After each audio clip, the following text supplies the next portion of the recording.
a very traumatic incident happens and the person is never able to come out of it. A lot of war veterans have that kind of a thing. Ex-soldiers are never able to come out of those very strong memories that they have. And there was no cure in the traditional psychology for that. People were going through years and years of sessions and they were not getting the results. So people started looking at the other places for solutions. And this was not a new approach, because right from the time of Freud, who's called the father of modern psychology, his compatriot Carl Jung was looking at other cultures, other traditions, and trying to find solutions for it. He was the guy whose big work is about myth and mythology, about the symbolism. So it was not a new tradition. What was new was that these people started looking at East and how they have been approaching, all the ancient traditions, how they have been approaching the psychological, mental, emotional issues.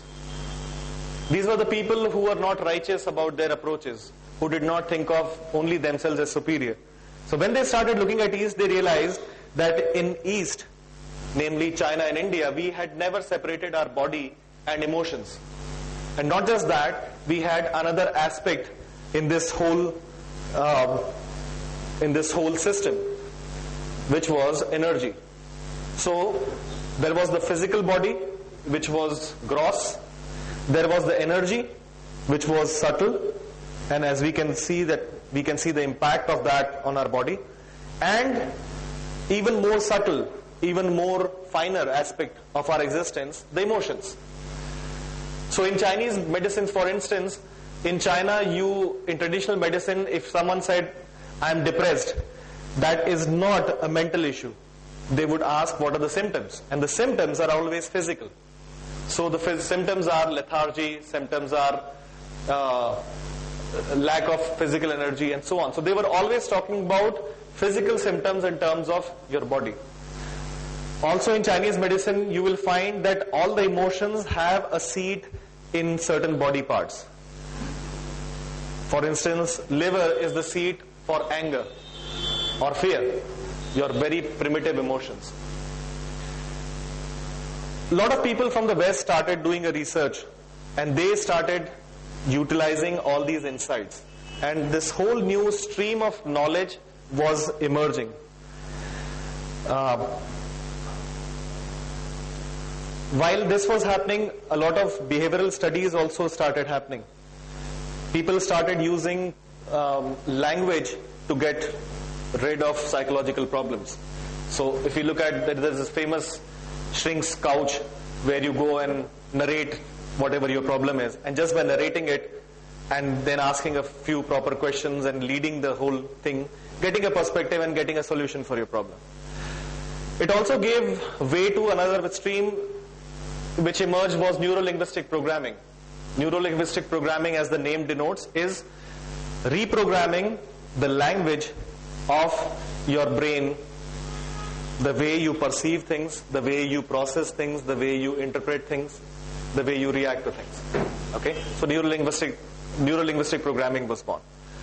And then what these people did was, they said, we have a fantastic mechanism which utilizes language. Whereas in Chinese medicine, for emotions also, you utilize energy meridians. They fuse the two things. Because of this fusing, what happened was, the time and the effectiveness which either of these approaches had drastically reduced. And things which earlier had no solution in the traditional psychotherapy, psychoanalysis or psychology, those results started to come out. For instance, we were talking about PTSD, post-traumatic stress disorder. Very recently, there is a new film which is going to come up, which is going to talk about how EFT, the new technique, which I'm going to share today, was used on the war veterans of Vietnam in America.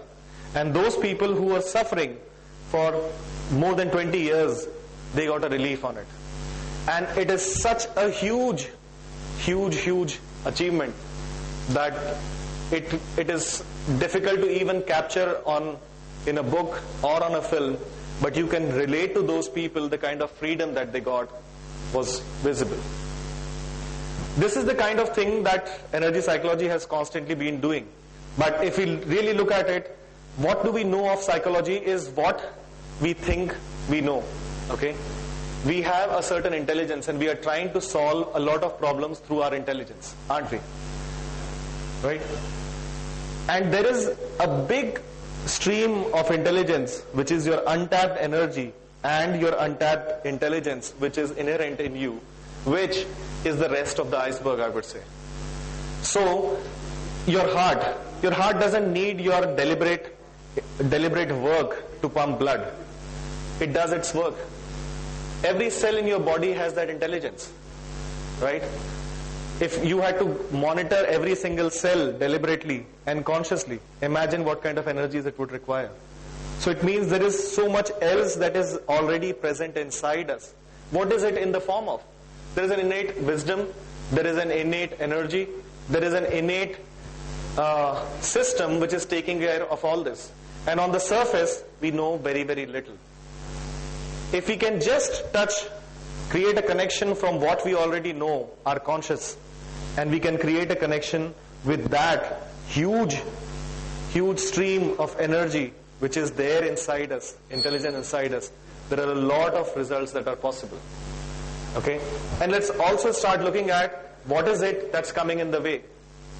What is it that is blocking us? Okay? All of us here know at least one thing, the next thing that they can do to have wellness in their life, right? We all want wellness, the next level of wellness, right? Do we all have problems here? First of all, let's just check that. Let's raise the hand. Who has at least one problem here? So there are people who are not raising a hand. Two. Great. Okay, great. Okay, and we also know what can we do about that problem. At least one thing about it we know. There is something that we can do about it. Right? Okay, so does everyone have a pen and paper? Yeah? So why don't you write down that specific problem? And whoever can volunteer for that, will do this thing so that it becomes interactive. Okay, I want all of you to take specific issues, because when you take specific issues, you will realize that we can make specific changes. And that's the time you will experience this whole thing. Okay? I will do something and then I'll explain it to you later.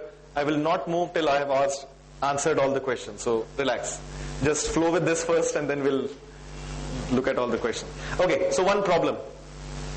Okay? Right now, the problem is that. Okay? And then the next thing you write down is, I know for a very long time what I can do about this problem is that.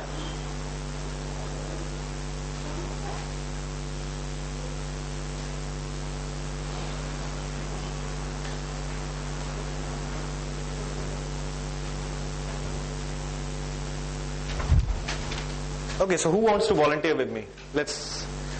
I will work with this volunteer and then we'll see everyone else can work on their own thing. Yeah, please come.